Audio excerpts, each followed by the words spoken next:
Win the people's support. I'll listen to you, mocked the prince. The next day, all shouted her name. Before we begin this beautiful period romance story, tell me in the comments where you're listening from. I love knowing where you're joining me from. A pale mist hung over London that morning, thick enough to soften the sound of hooves against the cobblestones. The palace gates stood open, guarded by soldiers who looked as tired as the beggars lining the street. Inside the courtyard, carriages glittered, and silk rustled as noblemen and ladies gathered for what the newspapers had called a day of listening. The Crown, after months of unrest, had agreed to hear the people. Few believed it would change anything, but still they came. Among the crowd stood Isabel Harrow, wrapped in a faded shawl. Her hands were red from cold, her shoes muddy from the walk across Westminster Bridge. She had left her lodging before dawn, clutching the petition written in her own careful hand. Around her, the air smelled of smoke and bread she could not afford. A man beside her muttered that the king would never appear, only the prince. She said nothing. She had not come for royal spectacle. She had come for a chance to speak. A bell rang, sharp and commanding. The murmuring ceased as officials lined up the petitioners in rows. Nobles watched from the marble steps as though attending a play. Isabel's heart pounded, but her face stayed calm. She was the daughter of farmers who had lost everything, yet she had learned to carry herself with quiet pride. When a clerk called her name, Isabel Harrow, parish of Hampshire, she stepped forward through the crowd. At the top of the steps stood Prince Edward of Wessex, the heir to the throne. His coat was of dark velvet, his hair tied neatly, his expression composed but faintly amused. He had agreed to preside over this gathering to prove that the crown still cared. It was a performance, one he expected to end before luncheon. He leaned toward his aide and whispered, "How many are there?" The aide murmured a number, and the prince sighed. "Let us begin quickly. The sooner they speak, the sooner they go home." One by one, the petitioners stepped forward, merchants complaining of taxes, widows begging for pensions, priests asking for repairs to their churches. The prince nodded politely, his answers smooth, practiced. Then Isabel's turn came. She climbed the steps slowly, the parchment trembling in her hands. When she reached the platform, she curtsied. Her voice, though soft, carried clearly across the courtyard. "Your Royal Highness, I speak for those who no longer have bread to eat. The land once given to our families was taken for debts we did not owe. The harvests now rot behind gates guarded by men who have never tilled the soil." A few courtiers exchanged glances. Her accent was rural, but her diction was precise. The prince raised an eyebrow. "You claim the crown has taken what belongs to you?" "Not to me, sir. To hundreds, to thousands. The decrees of seizure signed this past year have left children starving." "Those decrees," the prince replied, "were necessary for the stability of the realm." "Stability for whom?" she asked quietly. Laughter rippled through the nobles. The prince's jaw tightened, though he kept his smile. "For all, if the people obey the law. The law that feeds the few and starves the many cannot be obeyed forever," she said. The laughter grew louder, scandalized, delighted. A baroness covered her mouth in mock horror. The prince looked down at Isabel as though studying an insect. "You are bold, Miss Harrow. Do you imagine that you could do better?" "I imagine," she said, "that a ruler who has never spoken to a hungry man might listen to one." A hush fell. The prince straightened, his eyes narrowing. For a moment he saw not a peasant, but a woman unafraid of him. "Win the people's support," he said slowly, "and I shall listen to you." The courtiers burst into laughter. Even the soldiers allowed themselves a smirk. Isabel stood frozen, her cheeks burning. She wanted to speak, to defend herself, but her throat closed. Pride held her upright when her knees wished to buckle. She bowed her head, gathered her parchment, and turned away. As she walked down the steps, whispers followed her like knives. Who does she think she is? A farmer's daughter, perhaps. She spoke well. For a commoner. The humiliation was sharp, but beneath it something else stirred. His words had not destroyed her. They had challenged her. In the shadow of the palace wall, she paused. Thomas Hale, a soldier dismissed for injury, recognized her from the crowd. "You were brave to speak," he said, limping forward. "They heard you. They laughed. she answered. Sometimes laughter is how fear hides itself. She looked at him, uncertain whether he meant to comfort her or tease her. I did not come to frighten anyone. I only wanted to be heard. And you were, he said. Even the prince. She gave a faint, incredulous laugh. He will forget me before he reaches his carriage. Maybe, Thomas said, but the people won't. Some of us heard truth in what you said. She thanked him softly and walked on. The city pressed around her, vendors shouting, horses clattering, the river smelled thick in the wind. Every face seemed to mirror her shame, yet every face also reminded her why she had spoken. She reached the narrow street where she lodged and climbed the stairs to her small room. There she unfolded the parchment she had written, the one she had never been allowed to read in full. Her handwriting wavered from the cold, but the words were strong. She read them aloud to the empty room. The people ask not for charity, but for justice. Her voice steadied as she continued. If mercy cannot be found in the palace, it will rise from the fields.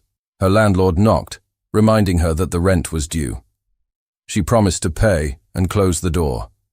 The window rattled with wind. Beyond it, she could see the spire of St. Martin's, where beggars huddled beneath the steps. She thought of her parents, buried in the soil they had once owned. The shame of the morning began to fade, replaced by a quiet determination. Perhaps the prince believed she would vanish like a gust of wind. He would learn that some voices, once awakened, do not fade.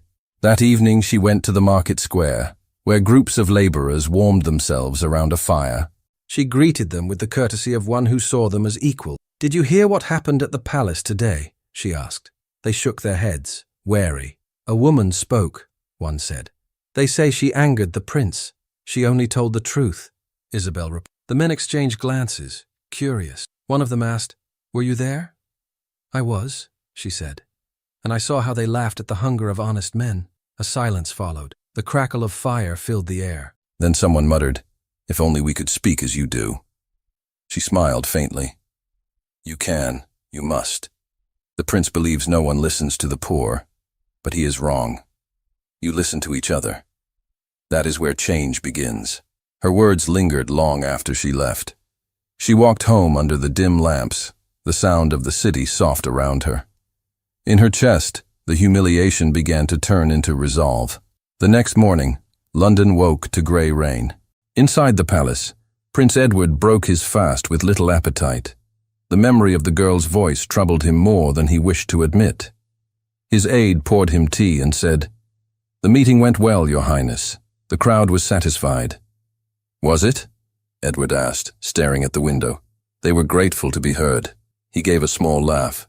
"Grateful for mockery?" The aide hesitated. "She was insolent. She was honest," the prince said, surprising himself. "I had forgotten what honesty sounds like." His aunt, the Duchess of Clarendon, entered with the rustle of silk. "Edward, the council is ready. We must discuss the unrest in the southern counties." He rose, masking his unease. "Yes, Aunt." As they walked, the Duchess asked, "Who was that girl who dared speak against you? A farmer's daughter, I believe." "You should have had her removed and confirm their complaints about tyranny," he replied lightly. "No, Aunt. Let her speak. The people will forget her by tomorrow." "Do not underestimate those who have nothing to lose," the Duchess said. "They can be dangerous." He smiled to end the discussion, though her words stayed with him. Dangerous. Could a voice like hers truly threaten a kingdom? That afternoon, Isabel packed her few belongings.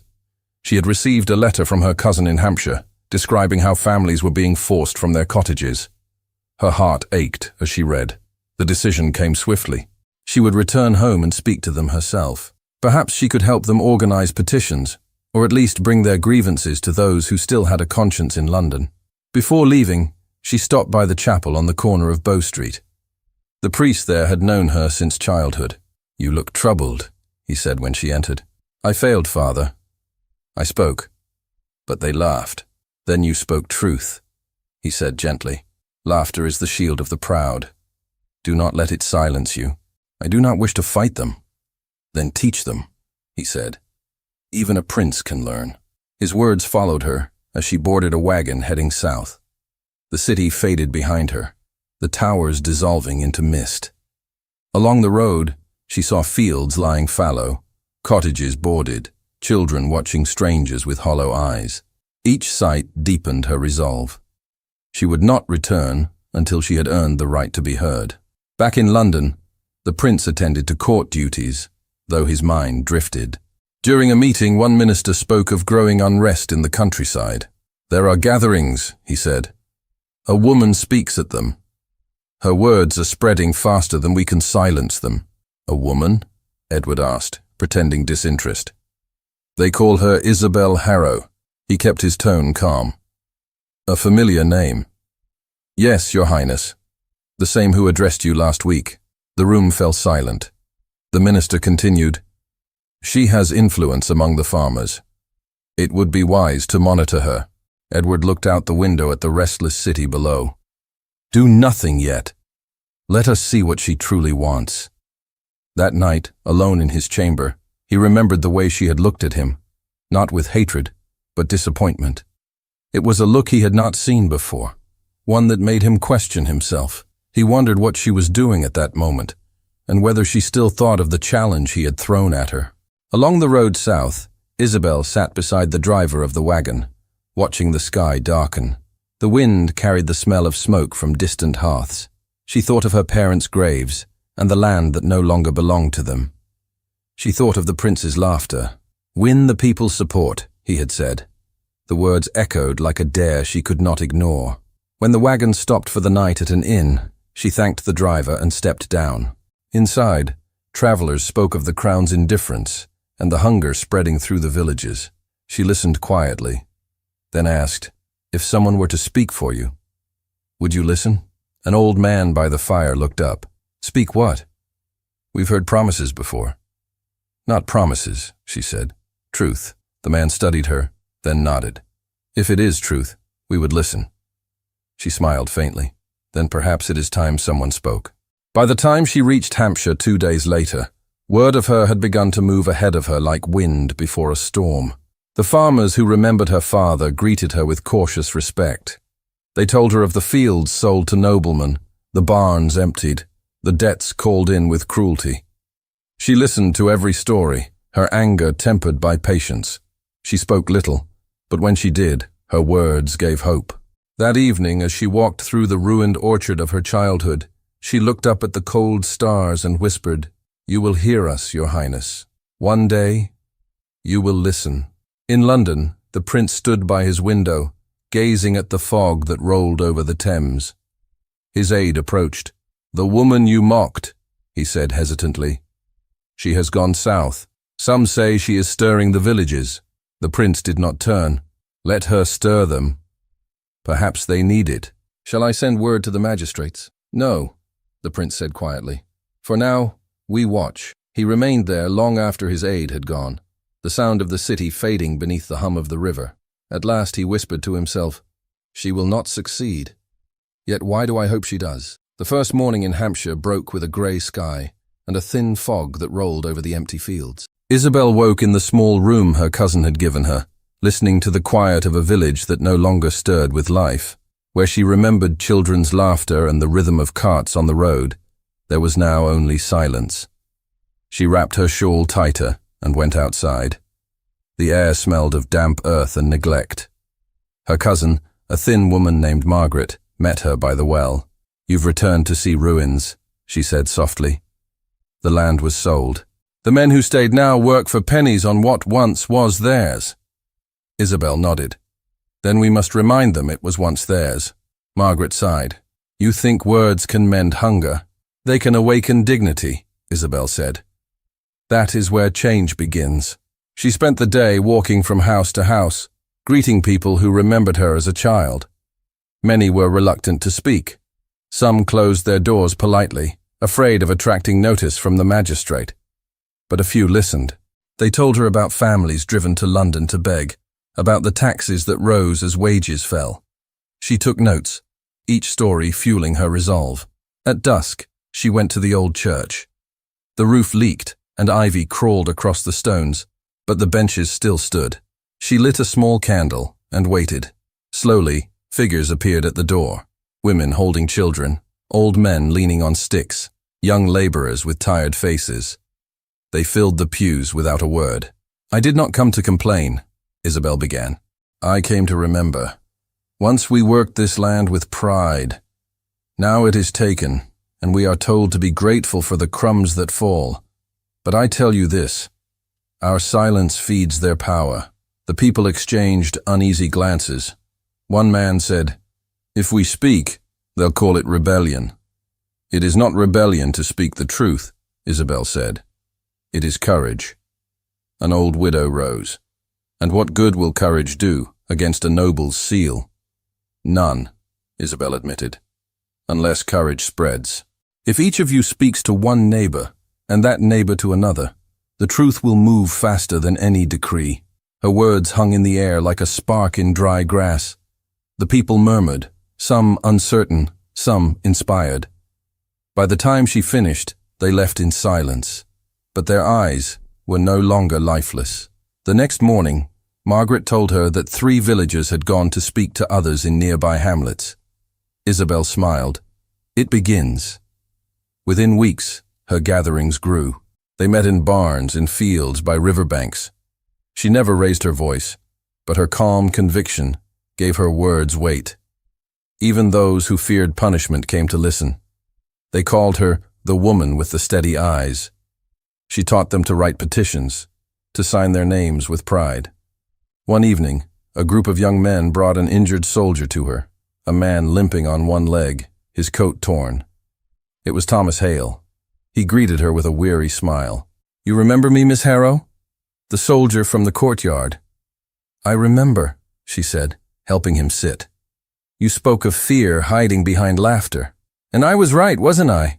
he said. "They're afraid of you." She laughed softly. "Afraid of a woman with no wealth or title?" "Afraid of a voice that won't bow," he said. From that day, Thomas stayed to help. He carried her messages to nearby villages and organized those who could read to copy her speeches by hand. When she thanked him, he waved it off. "I've seen battlefields," he said, "but I'd rather fight with words than swords." Word of Isabel's meetings began to spread beyond Hampshire. In taverns and markets, travelers repeated her phrases. Some called her dangerous, others called her brave. When a merchant from London brought the rumor to the palace, it reached Prince Edward's ears during supper. "They speak of her as if she were a saint," the Duchess of Clarendon said bitterly. "A peasant woman stirring the countryside." Edward kept his expression neutral. "And what does she stir? Compassion? Disorder," the Duchess snapped. "The people will always follow those who promise them hope. Hope is not disorder," he said quietly. She turned sharply toward him. "You defend her?" "I defend truth, Aunt. If her words are false, they will fade. If they are true, perhaps we ought to listen." The Duchess's eyes narrowed. "You are too kind-hearted. Kindness weakens rule. Then perhaps rule is too brittle," he murmured. That night he stood by his window, listening to the faint sounds of the city. He could not forget the woman's voice, the calm fire of her words. Against reason, he wanted to see her again, not to silence her, but to understand her. Meanwhile, Isabel's influence deepened. She began visiting smaller villages, speaking beneath the trees or outside mills. People started to follow her from one place to another, eager to hear her speak. Thomas often teased her that she had become famous. She always answered, "If they remember my words more than my name, then I have succeeded." One afternoon, as she was leaving a gathering near the river, she found a stranger waiting by the road. He was tall, dressed in the simple coat of a traveler, his face partly hidden by a scarf. He bowed politely. "Miss Harrow," he said. She studied him warily. "Have we met?" "Not formally," he said. "I have heard you speak." "Many have heard me," she said, cautious. "Are you here to warn me or threaten me?" "Neither," he said. "I am here to understand." She tilted her head. "Then you may listen." He walked beside her as she returned toward the village. "You speak of justice," he said. "Yet justice can be slow. What if those in power do not change?" "Then we must," she said. "Do you hate the crown?" She stopped. "I do not hate. I grieve. A kingdom cannot stand when it forgets its people." The stranger's gaze lingered on her face. You speak as if you were born to command. I was born to serve, she said simply, and service sometimes means defiance. He smiled faintly. You are fearless. I am human, she said. Fear visits me often. I simply do not invite it to stay. He inclined his head. Then may I attend one of your meetings? She nodded slowly. You may if you stand with the listeners, not above them. That evening, the stranger watched as she spoke to a gathering of farmers. Her words were calm, but stirring. He saw how people leaned forward, how their eyes brightened when she spoke of fairness, of shared labor, of the dignity of work. There was no rebellion in her tone, only truth. He felt a strange warmth in his chest, admiration mixed with shame. Afterward, when the crowd dispersed, she turned to him. You asked to understand, do you? More than before, he said.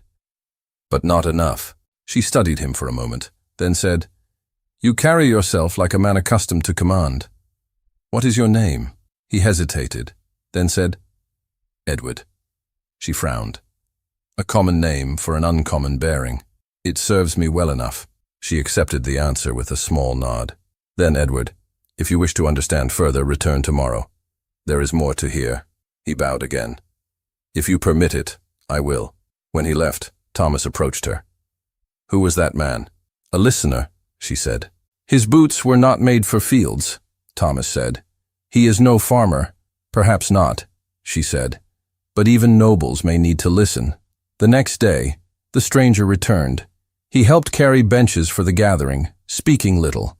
He listened as she read letters from villagers asking for fairness in taxes and fair pay for laborers. When she spoke of compassion as strength, his eyes lowered. After the meeting, he told her quietly, If those who rule heard you, they would change their hearts. Then why do they not hear? She asked. Perhaps they have never been spoken to with such honesty, he said. In the following days, he continued to appear. The villagers accepted him as one of Isabel's helpers. He never revealed who he truly was, though Thomas grew more suspicious. One evening, as the prince helped distribute bread to children, Thomas pulled him aside. You listen too closely for a traveler, he said. Who are you? Edward met his gaze calmly. A man who once laughed at things he did not understand. Thomas frowned but said no more. He had seen enough of suffering to judge a man by actions, not clothes. Soon after, the Duchess's spies brought word to London. The woman Isabel Harrow gathers crowds, one reported, and your Highness's nephew has been seen among them. The Duchess's face darkened. Send word to the magistrate. She is to be questioned for sedition. If my nephew stands in her defense, remind him that compassion cannot rule a nation. The order traveled quickly. By the time Edward received the summons from the palace, Isabel's name had already reached the courts. He realized what danger she faced. That night he went to her cottage where she sat writing by lamplight. She looked up in surprise. Edward, I did not expect you. He closed the door softly. You are in danger. The magistrate has been ordered to bring you to London. She set down her pen. For what crime? For speaking. She smiled faintly. Then I am guilty. You do not understand, he said. They will twist your words. They will call it rebellion. I have called for no rebellion, she said. Only justice. They will not care. She met his gaze. Then perhaps the truth will make them care. He stepped closer, lowering his voice. You must leave. I can help you escape. I will not run, she said. If I flee, they win. If I stand, they must listen. He looked at her in disbelief. You would risk everything for words? I would risk everything for meaning, she said quietly. He wanted to argue, but her calm silenced him. At last he said, If you will not flee, then I will not abandon you. She shook her head. You cannot help me without revealing who you are. Then let it be revealed. No, she said. If they know, they will punish you too. He smiled sadly. Perhaps I deserve it. Before she could answer, there was a knock at the door. Thomas entered hurriedly, his face pale. Riders are coming from the town. Soldiers. They say the magistrate wants her taken tonight. Isabel rose. Then it begins. Edward turned to Thomas. Hide her, I'll delay them." "Who are you to command?" Thomas demanded. Edward hesitated, then said quietly, "A man who has already caused her enough harm." Thomas stared, understanding dawning. "You," he said. "You're the prince." Edward did not deny it. "There is no time. Go." Thomas looked at Isabel, then at the prince. "If this is a trap—" "It is not," Edward said. "I swear it." Thomas nodded reluctantly. He led Isabel toward the back door, but she stopped and looked at Edward. "You cannot protect me forever," she said. "Sooner or later, truth will stand alone." He nodded. "Then I will stand beside it." Outside, the night wind carried the sound of hooves. Lanterns glimmered on the road. Isabel disappeared into the darkness with Thomas, while Edward remained in the doorway, watching the lights approach. The clatter grew louder, echoing off the hills. He drew a deep breath, his mind torn between duty and conscience. The riders stopped at the gate. Their captain dismounted and bowed. "Your Highness," he said, "we were told the woman Isabel Harrow was seen here." Edward's face remained unreadable. "You were told wrongly. The cottage is empty." The captain hesitated. "Shall we search?" "No," Edward said firmly. "You will return to town." The captain bowed, uncertain but obedient. When they rode away, Edward looked toward the dark path where Isabel had vanished. The wind carried the faint echo of her voice from earlier that night. Calm and fearless. He closed the door slowly, his heart heavy with something he could no longer name. At dawn, when he returned to the palace, the Duchess was waiting. "You look tired, nephew. Did the countryside trouble you?" He met her gaze. "It troubled my conscience." She frowned. "You are too soft, Edward. Compassion will ruin you." He walked past her without answering. From the window, he saw the sun rising over the city, pale and cold. Somewhere beyond that horizon, Isabel was walking toward whatever awaited her. He whispered to himself, as if to the wind, "I will not let them destroy her." That same morning, in the fields of Hampshire, Isabel and Thomas reached the old mill where her followers waited. She looked back toward London, her eyes steady.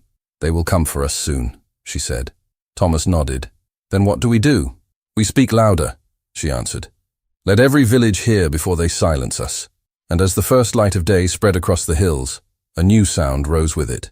Voices gathering, repeating her words from one valley to the next. The echo traveled far, reaching the city before sunset, carried on the lips of strangers. In the palace, the prince paused at the window listening. "She will not stop," his aide murmured. Edward's hand tightened on the railing. "She will not stop," he said softly. "And neither will I." The air in London carried an unease that even the palace walls could not shut out. In every corridor, whispers followed Prince Edward like a shadow. Reports of gatherings, petitions, and chants filled the conversations of ministers. Some said the countryside worshipped a new saint. Others said rebellion brewed under the name of a woman. The Duchess of Clarendon, always alert to danger, stormed into Edward's study one morning and placed a stack of reports before him. "Read them," she demanded. "Your kindness has birthed a fire you can no longer contain." Edward scanned the parchment. The letters spoke of hundreds meeting in fields, of peasants quoting Isabel Harrow's speeches as though they were scripture. He set them down slowly. "They meet to speak, not to fight." "To speak is the first act of defiance," the Duchess replied. "Silence them now, or you will see the crown dragged through mud." He met her eyes, calm but unyielding. "If the crown cannot bear truth, perhaps it deserves the mud." Her expression hardened. "I warned you once, Edward. Do not let pity rule you. That woman will be your ruin. She will be my redemption," he murmured, too quietly for her to hear. When she left, he sat in the quiet room for a long while, then rose and called for his horse. By dusk, he rode through the countryside again, dressed as a common traveler. The chill of early winter bit through his coat, but the air smelled of smoke from hearths and newly baked bread, a reminder that life still pulsed beyond the marble of the palace. He reached Hampshire under a dim moon and followed the path to the old mill. Voices carried through the night, Isabel's voice, clear as a bell. Inside, she stood before a crowd of farmers and laborers, speaking without notes. They tell us to be grateful for crumbs, she said, but we are the ones who bake the bread. They tell us to be silent, but silence is a chain. And I say, break it with words. Her audience murmured in agreement, a hum of growing courage. Edward stood at the door, unseen, watching her. There was no anger in her, only conviction. Every gesture, every pause, carried grace. He remembered the courtyard months ago, the mockery in his own voice, and shame burned in him. When the meeting ended and the crowd dispersed, she turned and saw him. "You came again," she said, surprised but not startled. "I had to," he replied. "Your voice carries farther than you think. Far enough to reach your conscience?" she asked softly. He smiled. "Far enough to unsettle it." They walked along the riverbank. The moonlight shimmered on the dark water. He told her that the palace was restless, that the Duchess wished her silenced. She listened without fear. "If truth endangers them, then it was never strength they ruled with," she said. "You speak as though you expect to win," he said. "I expect to be heard," she answered. "Victory is not mine to claim." He looked at her, struck by how calm she remained while the kingdom trembled. "You could leave England," he said suddenly. "Start anew in another land, France perhaps, and abandon those who believed my words." She shook her head. "No. I began this not for escape but for change." He hesitated before speaking again. "There is something I must tell you. The decrees that destroyed your village, one bears my name, but the signature was forged." Her eyes widened. "Forged?" "Yes, by those who wish to profit from the seizures. I have proof. But if I expose it, the court will tear itself apart." She stepped closer. "Then let it. If corruption stands on a throne, it must fall before the people's trust can rise." He gazed at her in the moonlight. "You would risk the kingdom's ruin. I would risk its rebirth," she said. "You hold power enough to end this deceit, yet you hesitate." "I hesitate because the truth will destroy my family," he said. She met his gaze. "And what of the families already destroyed by lies?" The words struck him harder than any blow. For a long moment, neither spoke. Then he said quietly, "If I expose this, they will come for you first. Then they will find me ready." He studied her face, the quiet strength in her eyes, the resolve that did not waver. "You are not afraid."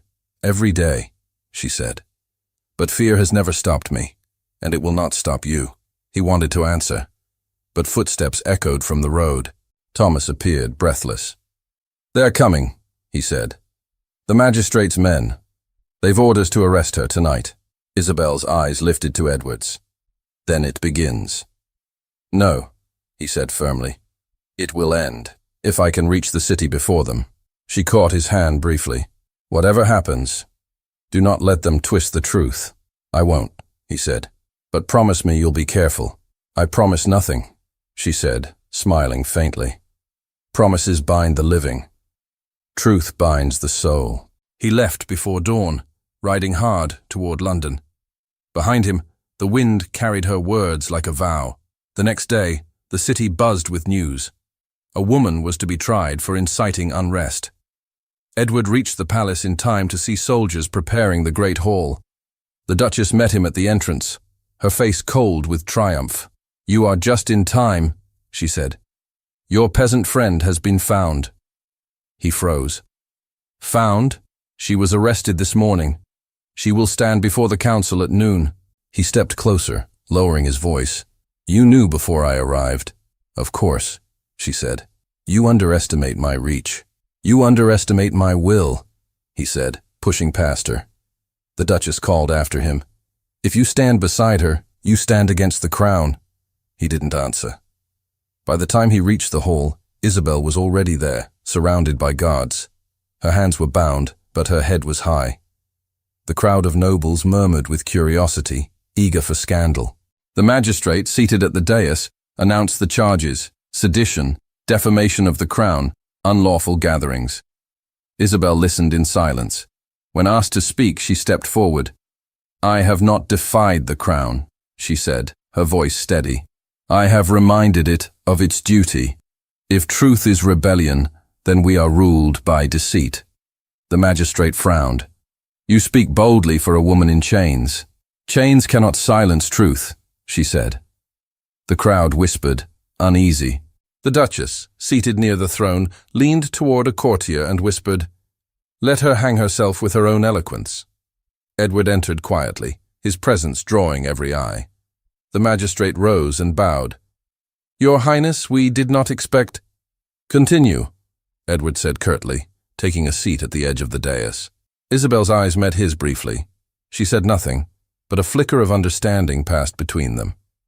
The questioning continued. "You claim to act for the people," the magistrate said, "yet you stir them against their sovereign. What is your true purpose?" "My purpose," Isabel said, "is to remind those who govern that they serve, not rule. That power is a gift, not an inheritance." "Fine words," the Duchess murmured, "from a mouth that does not know consequence." Edward turned sharply toward her. "Enough," he said. The Duchess's eyes narrowed. "You defend her." "I defend reason," he replied. "Let her speak." The magistrate, uneasy, allowed Isabel to continue. She told of the famine, of the forced evictions, of the forged decrees. As she spoke, murmurs grew. Edward produced the document from within his coat and placed it on the table. "This," he said, "bears my name, yet I did not write it. The seal is false. The author sits among us." Gasps filled the room. The Duchess stood abruptly. "You would disgrace your own family?" "I would cleanse it," he said. The magistrate stammered. "Your Highness, this accusation is grave." "Grave, but true," Edward said. "Let the truth be read." The clerk examined the parchment and confirmed the forgery. Panic rippled through the court. The Duchess tried to speak, but Edward's voice cut through the noise. "Justice has no rank. The poorest woman in this room has more honor than those who profit from deceit." Isabel stood silent, watching him. For the first time, she saw not a prince defending her, but a man confronting himself. When the session ended, chaos filled the hall. Some nobles fled, others whispered urgently. The Duchess's face was white with fury. She turned to Edward. "You have destroyed centuries of dignity." "No," he said. "I have restored it." She left without another word. Isabel remained at the center of the hall, her chains removed, but her expression unreadable. Edward approached her slowly. "You are free," he said. "For how long?" she asked softly. "For as long as truth holds power," he replied. She gave a faint smile. "Then let us hope truth is strong." The guards moved aside as the people in the gallery began to applaud. Quietly at first, then louder, until the sound filled the room. Isabel looked around, astonished. The prince bowed his head slightly. "They finally hear you," he said. "It was never about them hearing me," she said. "It was about them hearing each other," he nodded. "You've done what I could not." "You could," she said. "You chose not to." He accepted her rebuke without protest. "Perhaps it is time I choose differently." The crowd continued to cheer as they left the hall together. Outside, the winter sky hung low, but the air felt lighter. Thomas waited by the steps, grinning when he saw Isabel. "I knew you'd walk out," he said. "I nearly didn't," she replied. "But the prince kept his word." Thomas looked at Edward, then back at her. "Seems he learned something from you." Edward smiled faintly. "She has been an unexpected teacher." They descended the steps as the bells of St. Paul's began to ring, announcing an unscheduled celebration. The people in the square looked up, puzzled, then joyous. Rumors spread like wildfire. The prince had defended a peasant woman, the forged decree exposed, the truth declared before the throne. That night, in the quiet of the palace courtyard, Edward found Isabel standing where they had first met. The torches cast a warm light on the cobblestones. She looked around and said, "Strange how places remember laughter." "Cruel laughter," he said. "Still laughter," she replied. "It was the beginning." "And now?" he asked. "Now it is an end," she said, though her tone held uncertainty. He stepped closer. "Or a beginning of another kind." She met his eyes, searching for deceit, and found none. "You risked everything today." "I risked nothing that mattered," he said. "You gave me back what does." For a long moment they stood without words. The sound of distant bells filled the silence between them. Then Isabel said quietly, "Tomorrow the people will look to you. Lead them with compassion, not pride." "I will," he promised. "Then I have done my part," she said. He wanted to ask her to stay, but before he could speak, Thomas appeared at the gate. "The people wait for you both," he said. "They're lighting candles in your name." Isabel smiled faintly. "Then let us join them." As they walked toward the square, the torches flickered against the dark sky. The crowd parted to let them pass. Edward looked at her beside him and realized the laughter that had once shamed her had become the echo of his own awakening. From a balcony above, the Duchess watched, her face pale as marble. She turned to her attendant and whispered, "If the people follow her now, the crown is no longer ours." The attendant hesitated. "Shall I prepare your carriage, Your Grace?" She stared at the square where torches blazed in the cold air. "No," she said slowly. "Not yet. The fire must burn higher before it can be smothered." Below, the crowd's chant rose in waves, Isabel's name rolling through the streets. The prince looked up, hearing it spread beyond the square, beyond the palace walls, a sound too vast to be contained. The Duchess stepped back into shadow and said to herself, almost with awe, "She has turned the kingdom's heart against its throne." The morning after the trial dawned with a stillness that seemed almost unreal. The city, usually noisy at sunrise, held its breath. Bells rang faintly over the river, not in alarm, but in wonder. London had seen power before, but never truth spoken so boldly. In the great hall of the palace, the air still carried the echo of Isabel Harrow's voice. The nobles who had mocked her now whispered her name with a mixture of fear and admiration. Prince Edward stood by the tall windows, watching the first light reach the rooftops. He had not slept. Every hour since the trial replayed in his mind, her calm defiance, the gasps of the court, the Duchess's fury. When Thomas entered quietly, the prince turned. "She's safe," Thomas said. "The guards have left her cottage. No one dares touch her now." Edward nodded. "And the Duchess?" "Gone to her estate outside London. They say she plans to leave the country." "Not yet," Edward said. "She will wait to see if I survive the storm." Thomas gave a tired smile. "Seems the storm has changed direction." The prince looked back at the window. "No, it's only begun." He went to the council chamber later that morning. Ministers rose as he entered, their faces pale. "Your Highness," one began carefully, "the people celebrate last night's verdict. They cheer your name in the streets." "They cheer hers," Edward said, "and rightly so." "The woman spoke bravely, but she exposed the weaknesses of the crown," another said. "Reform may be necessary, but too much mercy invites chaos." "Then let it," Edward answered. "If mercy causes unrest, it means we've forgotten what mercy is." The ministers exchanged nervous looks. The prince's tone left no room for argument. He dismissed them with a brief order. "Prepare decrees to restore the seized lands and reduce the grain tax. The people will have bread again." When the chamber emptied, he remained alone, thinking not of power, but of her face when the chains were removed. He wondered if she knew how much she had changed him. That afternoon, Isabel walked through the same square where she had once been a stranger. Now the same people who had turned away greeted her with gratitude. Children ran beside her, calling her name, and old women blessed her as she passed. She smiled at them all, though her heart felt heavy. It was not victory she sought. It was peace. At the edge of the square, she saw Edward waiting near the fountain. His cloak was plain, his expression unreadable. When he saw her, he bowed. Not as a prince, but as a man. "You shouldn't be here," she said softly. "The court still watches you. Let them watch," he replied. "I owe you a debt I cannot pay." "No," she said. "You owed your people the truth. You paid it." He hesitated. "And you? What will you do now?"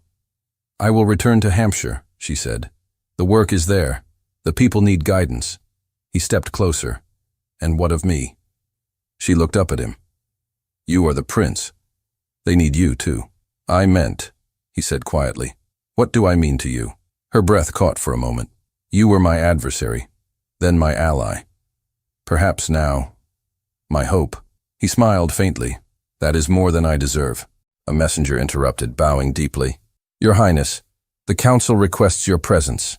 There is unrest among the nobles. Edward nodded. Tell them I will come. When the man left, he turned back to Isabel. They will resist the reforms. They will try to undo everything. Then stand firm, she said. They cannot undo truth. He reached for her hand but stopped himself. When this is over, when the kingdom is whole again, will you stand beside me? Her eyes softened. If the kingdom is ever whole, there will be no need for crowns. He wanted to argue, but her calm silenced him. Then promise me one thing. Whatever happens next, you will not lose faith in me. I never did, she said simply, even when I should have. That evening, as the sun set over the Thames, the council met in secret. The Duchess of Clarendon returned unexpectedly, her presence casting a chill across the room. You think you can rule with pity? She said to Edward. You disgrace your ancestors. I honor them by learning from their mistakes, he replied. Your reforms will destroy us, she warned. The nobles will revolt. Then let them, he said again. England has survived wars and plagues. It will survive honesty. The Duchess studied him, her face pale with fury. That woman has bewitched you. She reminded me I have a heart, he said. I intend to use it. The room fell silent. She rose slowly. Then may your heart bear the weight of a broken crown. She swept from the chamber, her footsteps echoing like judgment. Edward stood motionless for a moment, then looked at the ministers. You heard her. The age of silence ends tonight. Draw up the decrees. Outside, the city glowed with lanterns. Crowds gathered in front of the palace gates, singing songs that carried her name.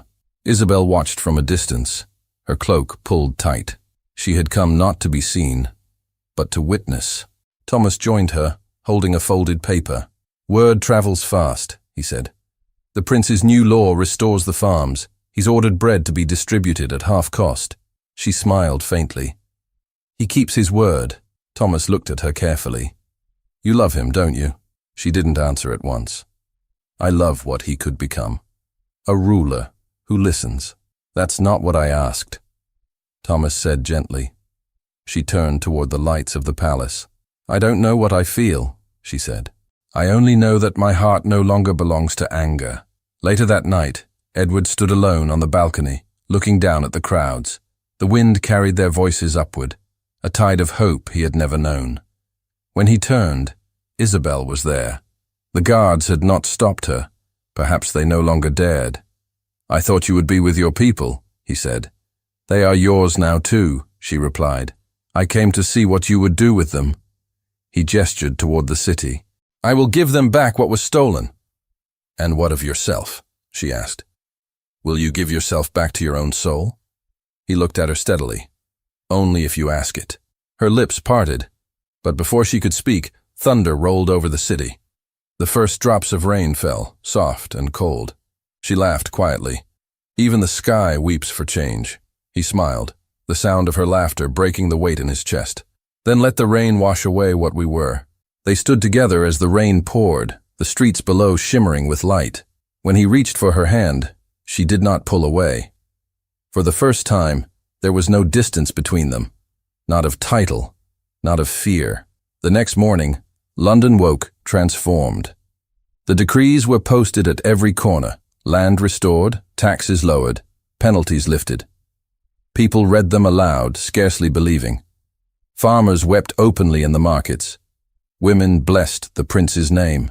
And somewhere between them, Isabel's name was whispered too, not as a rebel, but as a savior.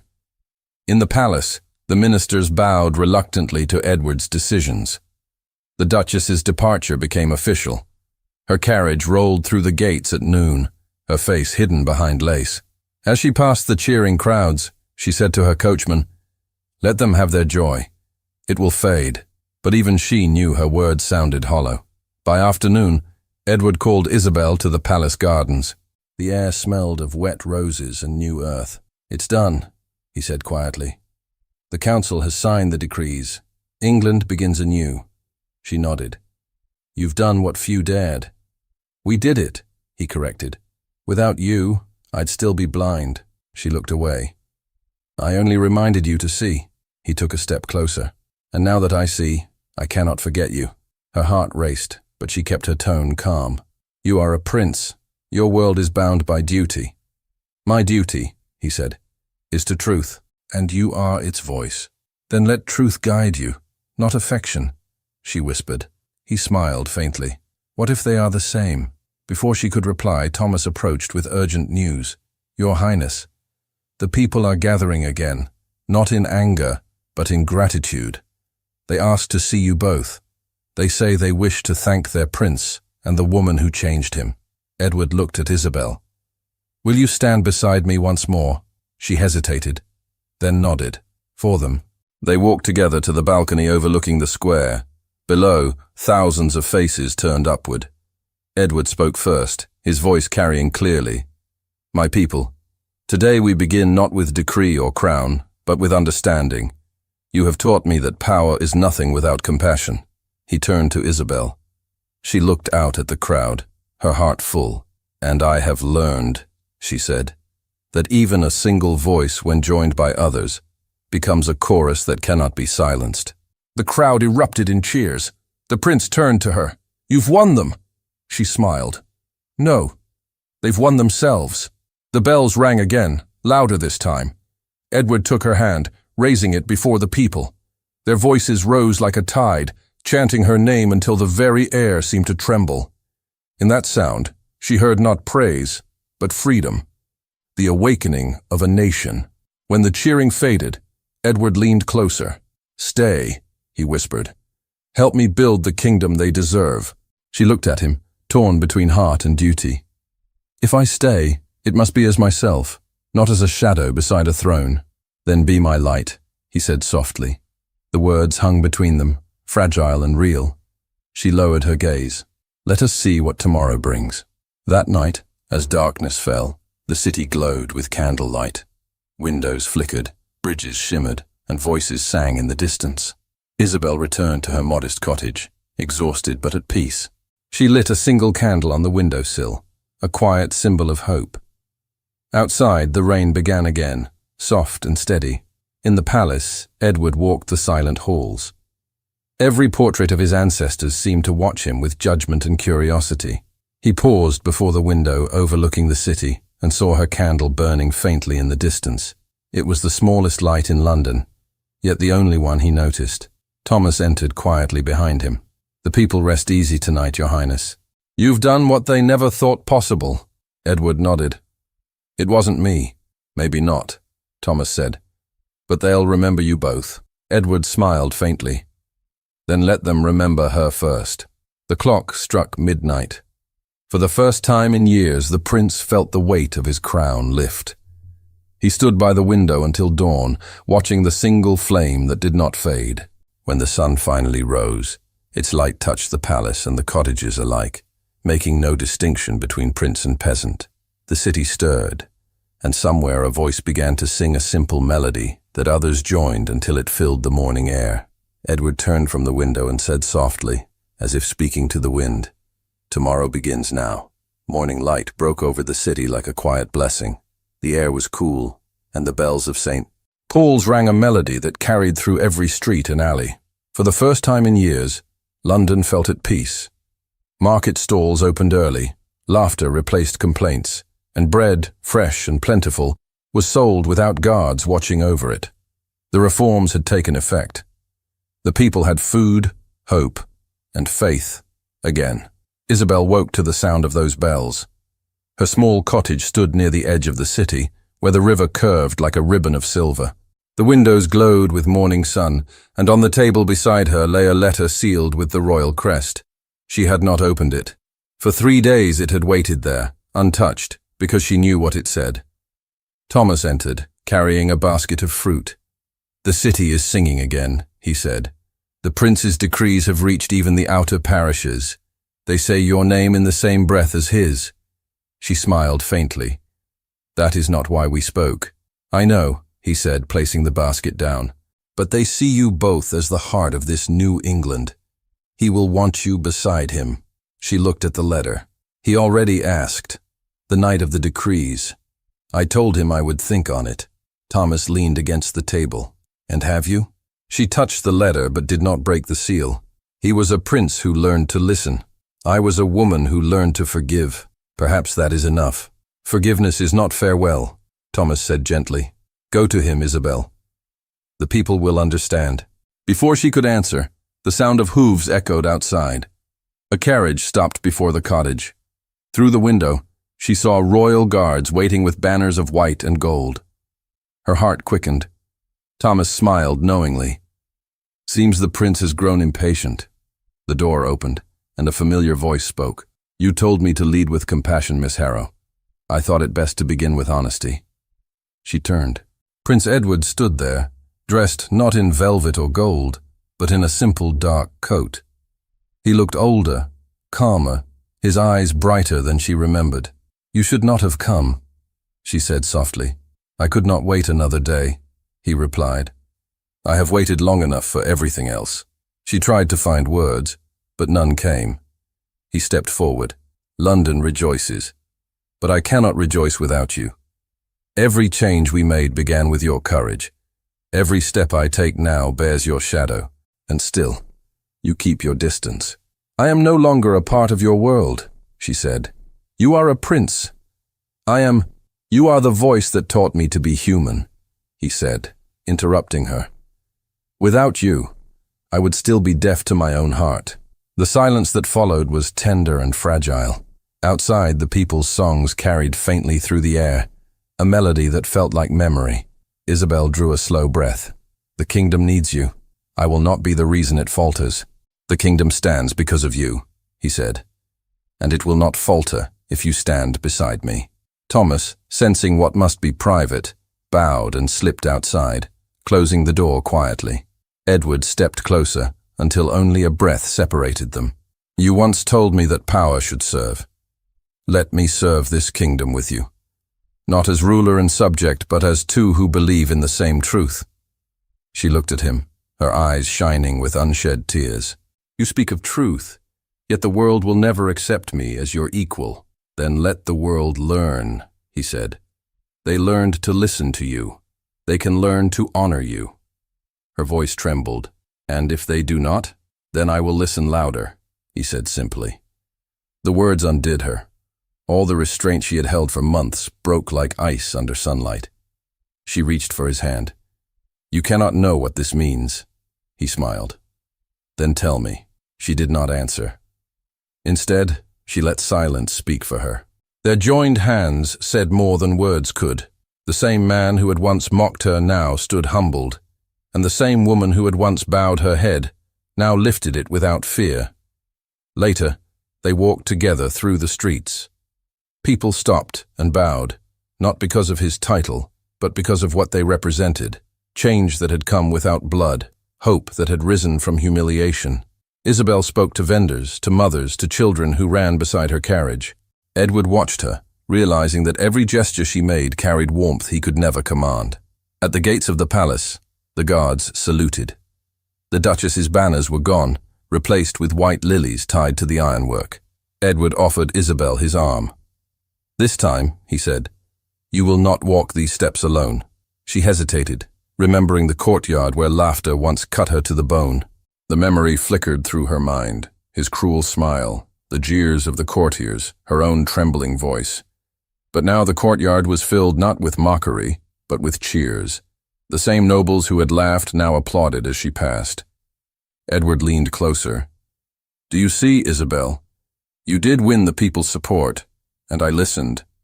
She smiled through tears. "You listened with your soul." Inside the hall, musicians played softly. The ministers bowed low, their arrogance replaced by reverence. A ceremony had been prepared, though she had not been told.